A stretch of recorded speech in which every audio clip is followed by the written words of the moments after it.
So now Reliance industries limited. अब देखिए आज के डेट में जिस तरीके से मार्केट में एक तेजी देखने को मिल रही है, रिलायंस उस जोन से बाहर निकला है जहां की हम बात किया करते हैं 2018 और 2021 की जो ट्रेंड लाइन है, वहीं से ये स्टॉक घूमता हुआ दिखा है।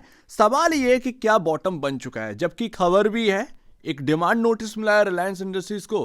रिलायंस वालों ने क्या कहा है उसके ऊपर भी हम आएंगे, बट आज की डेट में जो प्राइसिंग हमें देखने को मिल रही है वो 1210 के अराउंड यहाँ पर क्लोजिंग देखने को मिल रही है। अच्छा, 3 महीने की बात करेंगे तो कि निफ्टी का यहाँ पर जो है ना मेन कंपोनेंट है, तो यहाँ पर निफ्टी की कंपैरिजन अब यहाँ पर नेगेटिव रिटर्न आपका कितना रह गया, -6.74%। वही निफ्टी का अभी भी -8.44% का नेगेटिव रिटर्न है।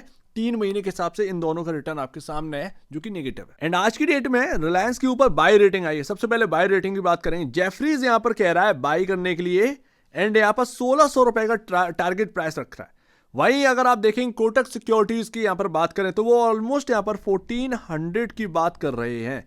तो यहाँ पर आज की डेट में दो लोग की तरफ से जो कवरेज है, बाई की रेटिंग यहाँ पर दी गई है। एंड ऑलरेडी मैं आपके सामने महीने से ऊपर हो गया होगा कवर करते करते रिलायंस। मैंने आपको जो ट्रेंड लाइन दिखाई है उसी हिसाब से सारी चीजें हो रही हैं, उसको दोबारा से यहाँ पर ना समझने की कोशिश करते हैं कि अब होना क्या है रिलायंस के अंदर। लेकिन उससे पहले यहाँ पर गवर्नमेंट ने रिलायंस को यहाँ पर जो डिमांड नोटिस दिया है उसके ऊपर बात करेंगे, क्योंकि काफी कंफ्यूजन है मार्केट के अंदर। ठीक है, अभी भी वो सॉल्व नहीं हुई है।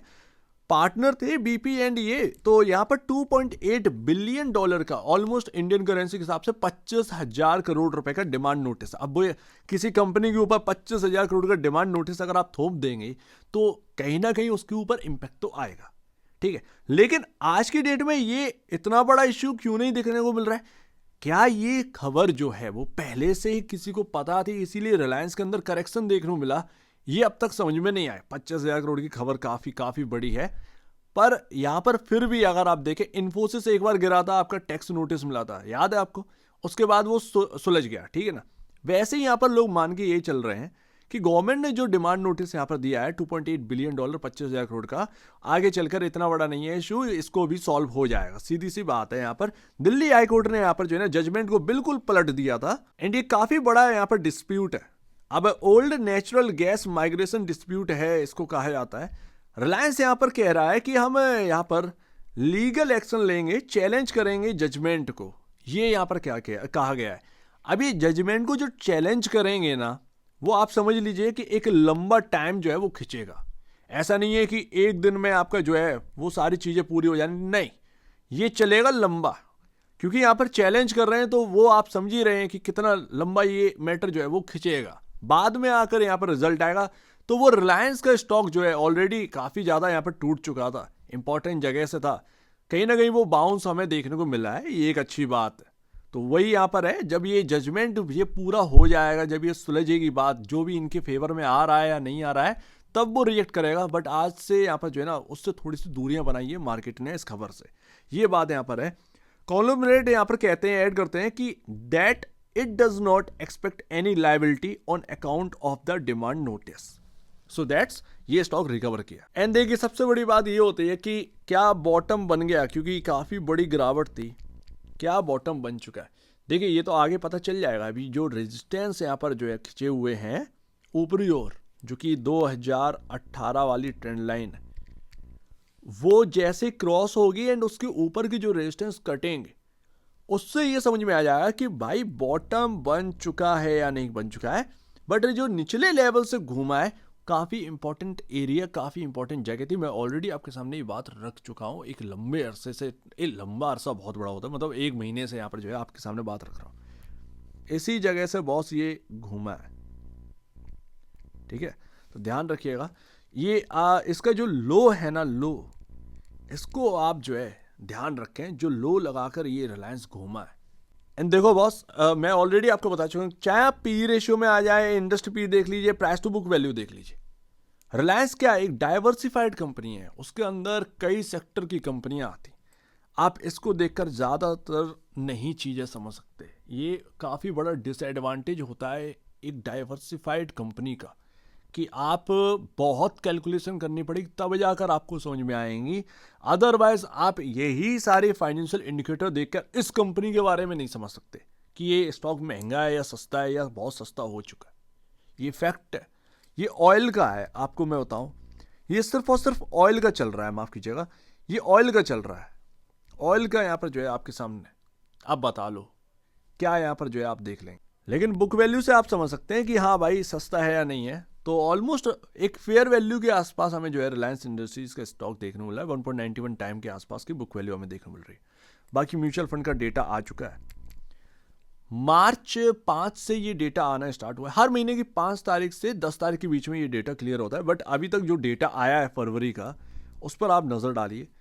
21%, 17%, 5.70% इस तरीके से यहाँ पर बाइंग हमें देखने को मिली है। मोस्टली यहाँ पर जो आपका स्कीम्स हैं, फंड्स की स्कीम है, वो बॉस यहाँ पर बाई कर चुके हैं रिलायंस के स्टॉक काफ़ी अच्छा खासा क्वांटिटी में। SBI ब्लू चिप की बात करें, अभी टॉप में तो यही देखने को मिल रहा है, बाकी ETF आते हैं टॉप में। तो SBI ब्लू चिप की बात करो, 21.16% इस महीने में होल्डिंग अपनी बढ़ाई है, अपने शेयर्स बढ़ाए। तो ये अपने आप में ये एक बढ़िया बात है कि म्यूचुअल फंड वाले निचले लेवल पर रिलायंस को बाई किए। तो यहाँ पर शेयर होल्डर्स की एक और यहाँ पर जो है ना पॉजिटिविटी आ जाती है उनके लिए। एंड सेकेंड लास्ट, मैं ऑलरेडी आपसे बात किया 2018 एंड 2021 दो ट्रेंड लाइन, इसको तोड़कर हम आ गए। हमें इसको ही क्रॉस करना है, ठीक है ना, हमको यही क्रॉस करनी है भैया। ये आपका ऊपरी लेवल है, आप ये समझिएगा 1287, ये जब निकले ना तब पॉजिटिविटी आना स्टार्ट होगी रिलायंस के अंदर। उससे पहले कोई भी पॉजिटिविटी नहीं है, आप ये बात समझिए। वो ट्रेंड लाइन का लेवल भी वो उधर ही बैठ रहा है, ठीक है। ट्रेंड लाइन कोई मजाक नहीं है, आप उसके आसपास ही आकर घूमें। तो अभी का जो लो है, इसको आप मान सकते हैं कि शॉर्ट टर्म आपका बॉटम बन चुका है। जब तक ये लो है, जब ये लो टूटेगा, एंड इवन लो से मतलब नहीं है बॉस, ये जो ट्रेंड लाइन निकल रही है ना, आप ये मानिए 1140 के अराउंड, ये आप मान के चलना कि 1140 और ये जो लो का लेवल है ना, जब तक ये टिके हुए हैं तब तक आपका जो है शॉर्ट टर्म बॉटम मान के चलना है, इससे ज़्यादा और कुछ नहीं मान के चलना। ऊपरी ये आपका रेजिस्टेंस है, इसको क्रॉस किया 1287 सब। एंड लास्ट मूविंग एवरेज क्या कह रहे हैं, तो तुम्हारा रेजिस्टेंस मूविंग एवरेज के हिसाब से मिल जाता है 1240 पर 50 डे में। ये जो ग्रीन लाइन हमें देखने को मिल रही है, एक्चुअल में 1211 पर क्लोजिंग हुई है, ऑलमोस्ट 1210 1211, वही मैं आपको बता रहा था। 1240 का ये आपका जो है मूविंग एवरेज है, ध्यान रखिएगा। एंड यही 1230 के आसपास से कोलैप्स हुआ, 1230 1240 के आसपास से कोलैप्स आया था। यही तो बात है कि रेजिस्टेंस इतना बन गए हैं ना रिलायंस के अंदर कि कुछ कहा नहीं जा सकता। मतलब इसीलिए मैं सबसे ज़्यादा परफेक्ट लेवल की बात कर रहा हूँ कि जब रिलायंस के अंदर 1287 क्रॉस हो जाएगा तभी कुछ ना कुछ अच्छा यहाँ पर जो है अपने को समझ में आया। उससे पहले कुछ भी ज़्यादा अच्छा नहीं है रेजिस्टेंस बेसिस पर। बाकी शॉर्ट टर्म बॉटम बन गया होगा तो ये सब क्रॉस होते हुए नजर आएगा। लेकिन क्या एक इंपॉर्टेंट जगह से घूमा है, बिल्कुल इंपॉर्टेंट जगह से घूमा है, इसी के ऊपर तो हम बात कर रहे थे, ठीक है ना। हो सकता है कि एक बार आपका रीटेस्ट करे, ठीक है, रीटेस्ट करे, एंड हो सकता है उस रीटेस्ट में आपका 1160 से घूमा है, एक्चुअल में 59 से 1140 का भी आपको आंकड़ा देखने मिल जाए वो रीटेस्ट में। एंड अगर वो रीटेस्ट करके दोबारा घूमा ना तो ये समझिए कि काम बन गया कहीं ना कहीं शेयर होल्डर्स का। सो लेट्स सी, देखते हैं। यहां पर मैंने आपके सामने सारी चीजें रख दी हैं, कोई ऐसी चीज नहीं छूटी हो, और रेजिस्टेंस मैंने आपके सारे लेवल बता दिए थे, ठीक है ना।